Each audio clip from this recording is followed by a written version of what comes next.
మీ అభిరుచికి తగ్గ సరికొత్త డిజైన్స్ తో వస్తుంది మర్రి గోల్డెన్ డైమండ్స్. ఏప్రిల్ 12న విక్టరీ వెంకటేష్ గారి చేతుల మీదుగా గొప్ప ప్రారంభం. Thank you. Any double room please. Available sir. Your name please. Mister and missus Venu. Please sign here. 12. Thank you. Thank you. Come on darling. Come on darling. నాకైతే భయం వేస్తుంది. Light ఆడుతుంటావా? అది కాదండి, ఇలా హోటల్ గదిలో ఉంటే ఎవరన్నా అనుమానిస్తారు. నీకేం భయం లేదు. భార్యాభర్తలని పుస్తకంలో రాశానుగా. ఇంకా రాయలేదుగా. అదే బాత్రూమ్ వెళ్ళాను, నీళ్ళు వేసుకుంటున్నాను, ఆ టేబుల్ పెట్టాను, ఎవరో దొంగతనం చేశారని చెప్పేసి పోలీస్ రిపోర్ట్ ఏమంటే ఇచ్చేద్దాం. వాటికి అమ్మా, నువ్వు దొంగతనం చేసావని నేను అరెస్ట్ చేస్తారు. నాకేం భయం లేదు. ముందు నీ బాబుని నా బాబుని తీసుకొస్తారు. ఇద్దరు చిలక గోరింకల్లా ఉన్నారు. అర్జెంట్ గా పెళ్లి చేసేది అని బుద్ధి చెప్తారు.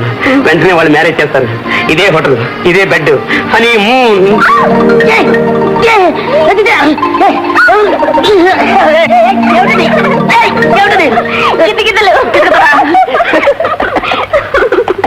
అవును గానీ మీ అన్నయ్య గారి పెళ్లి కాకుండా మన పెళ్లి ఎలా చేస్తారు? అవును, మా అన్నయ్య అక్కడున్నాడు కదా. ఆ లైన్ క్లియర్ ఉంది, ఈ ట్రైన్ కదలదు. మీ నాన్న మన ఇద్దరికి పెళ్లి చేయడు. మనం కలుసుకోకుండా ఉండలేము. అందుకనే పూర్వం లేదు, గాంధర్వ వివాహాలను పెట్టారు. తోటల్లోనూ పార్కుల్లోనూ చేసుకునేవారు. ఇప్పుడు లేదు, 5 స్టార్స్ 7 స్టార్స్ హోటల్స్ పెట్టారు. అందుకనే ఇక్కడ తీసుకొచ్చాను. ఇక్కడ చేసుకున్నావా పెళ్లి? అబ్బా, నాకు సిగ్గేస్తుంది. నాకు కూడా సిగ్గే. మొగాన్ని కాబట్టి పైకి చెప్పుకోలేకపోతున్నా. ఒక్క మాట లాగనా? అంటే వదులుతానా? ఆహా అంటే వదులుతానా? అప్పుడు అంటే వదులుతానా? ఆగు అంటే ఆగుతుంది. అయితే నువ్వు చేసిన వరకు పోతుంది తెలుసా? బావా ఏంటి బావా? కొంప మునిగింది బావా. ఆ వేణుగాడు నా కొంప తీసేశాడు. అసలు ఏం జరిగింది బావా? జరగాల్సిందే జరిగింది.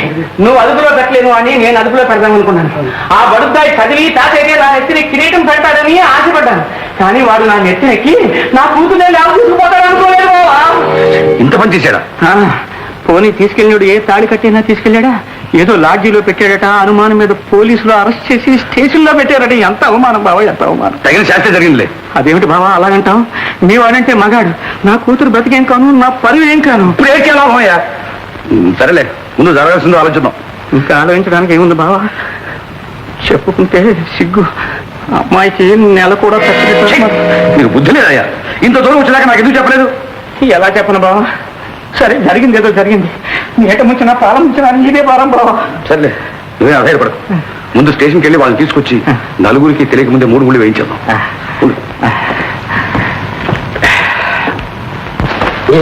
లక్ష చెప్పండి సార్. మేమిద్దరం భార్య భర్తలే. మీరు పెళ్లి చేసుకున్నారా? ఏదైనా మీరు చేసుకొనిస్తేగా. హోటల్లో ఒక్క రోజు ఉన్నామో లేదు, కొంప మునిగిపోయినట్టు అరెస్ట్ చేశారు. దొరికిన తర్వాత ప్రతి విధంగా భార్య భర్తలు చెప్తుంటాడు అబ్బాయి. ఏమండి, నన్ను మాత్రం ఆ మాట అనకండి. ఏదో ప్రతిసారి హోటల్కి వచ్చి దుకాణం పెట్టినట్టు మాట్లాడుతున్నారు.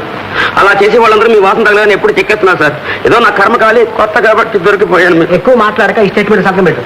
ఇన్స్పెక్టర్ గారు, నేను నిజం చెప్తున్నాను. మేమిద్దరం పెళ్లి చేసుకుందామని వచ్చాను. అయితే ఎందుకు పెట్టలేదు? అలా అడిగారు. బాగుంది. నాకు అన్నయ్య ఉన్నాడండి రవిని. వాడు చేసుకుంటే కదా నేను చేసుకోవడం. వాడు చేసుకోకుండా నేను చేసుకుంటే బాగుంటుందా చెప్పండి? అదే బాగుండదు. ఇట్లా లేకపోతే చాలా బాగుంటుంది. ఏమిటి నష్టమని అదే పొలం మాట్లాడతారు ఇన్స్పెక్టర్ గారు. లైఫ్ లాంగ్ మేము పెళ్లి చేసుకోకపోయినా సరే మేమిద్దరం భార్య భర్తలమే. మా ఇద్దరిని భగవంతుడు కూడా విడదీయలేడు. అదేంటయ్యా? అదంతేనండి. మీరు పోలీసులు, మీకు నేరాలు తప్ప ప్రకృతి ధర్మాలు తెలియదు. చెట్టు మీద పిట్టలు పెళ్లి చేసుకుంటున్నాయా? కొమ్మ మీద కోతులు పెళ్లి చేసుకుంటున్నాయా? ఏమండి, కోతుల నుంచి వచ్చిన ఈ మనుషులకి ఎందుకండి బంధాలు? ఎందుకు? నీ బొందకు సంతకం చేయరా పిచ్చి తండ్రి. సార్ ఇన్స్పెక్టర్ గారు, మీకు ఆడపిల్లలు ఉంటారు. మీ పక్కింట్లో నాలాంటి అందగాళ్ళు ఉంటారు. వాళ్ళు ప్రేమించుకుంటారు, లేచిపోతూ ఉంటారు. నమస్కారం ఇన్స్పెక్టర్ బాబు. ఏంటండి మళ్ళీ వచ్చారు? అమ్మాయి కనపడడం లేదని రిపోర్ట్ ఇచ్చాను కదండి, అది క్యాన్సిల్ చేసుకుంటున్నాను. రిపోర్ట్ ఇవ్వడం క్యాన్సిల్ చేయడం అంతా మీ ఇష్టమేంటి? హోటల్లో వీళ్ళిద్దరిని అరెస్ట్ చేశాం. అది చట్ట ప్రకారం నేరం. బాబు పరువు మర్యాదలు గలవాడిని, అందులోనూ ఒకప్పుడు గవర్నమెంట్ ఉద్యోగం వెలగబెట్టిన వాడిని మా పరువు కోర్టుకి ఎక్కించు. అదేం కుదరదండి. ఇన్స్పెక్టర్ గారు, వాళ్ళ పెళ్లి నిశ్చయించాం, ముహూర్తం కూడా పెట్టించాం. ఎలాగైనా వాళ్ళని క్షమించి వదిలిపెట్టాం. ఆ మాట ఇందులో రాసివ్వండి. అలా అన్నారు బాబు. మామయ్య, అలాగే ముహూర్తం తేదీ కూడా వేసి.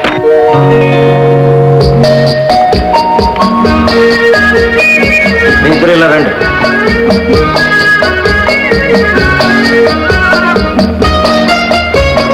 మీ ఇద్దరు ఇక్కడ సంతకాలు పెట్టండి. మీరు ఎవరు పెట్టండి? పెళ్లి కొడుకు మీరే పెట్టండి. పెళ్లి కొడుకు కూడా పెట్టండి. ఇక సాక్షి సంతకాలు కానివ్వండి.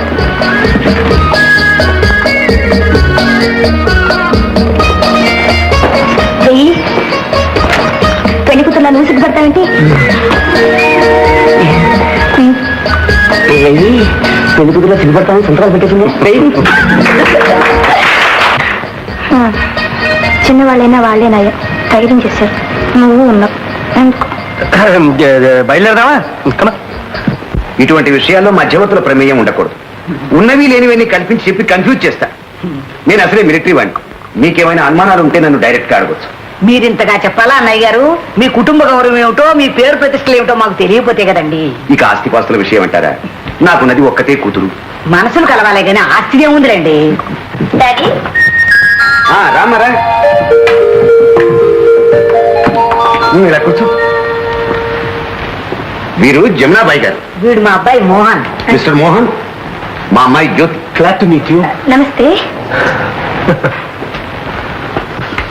ఏరా మోహన్, అమ్మాయి ఎలా ఉంది? నచ్చిందా?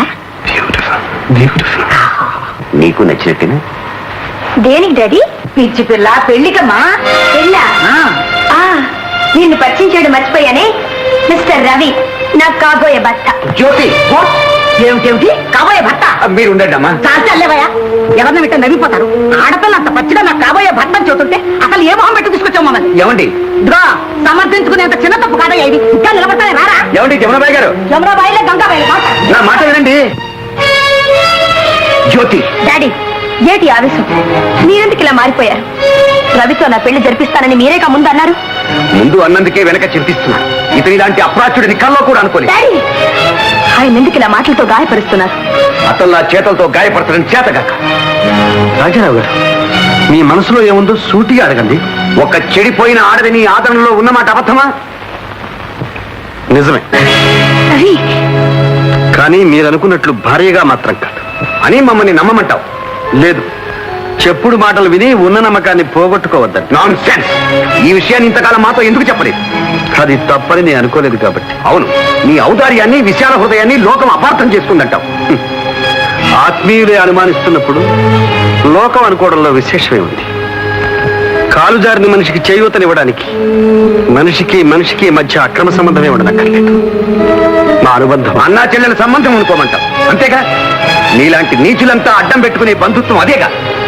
మాయ మాటలతో మా అమ్మాయిని ఒళ్ళ వేసుకున్నావు. ఆస్తి కోసం అమ్మాయి గొంతు కొయ్యాలనుకున్నావు. నువ్వు మోసగాడి, తేనె పూసిన కత్తి. రాజారావు గారు, నీ ఆస్తిపాస్తుల కోసం నేనెన్నడూ వ్యామోహపడలేదు. Shut up! ఇంకా బుకాయించనక్కర్లేదు. ఇప్పుడు నేనేం చెప్పినా మీరు వినే స్థితిలో లేరు. కానీ ఒక్క మాట మాత్రం గుర్తుంచుకోండి. మబ్బులెంత దట్టంగా గమ్మినా సూర్యుడు మాయం కాడు. నిందలెంత బలంగా మోపినా నిజం బయటపడక తప్పదు. అంతవరకు సెలవు.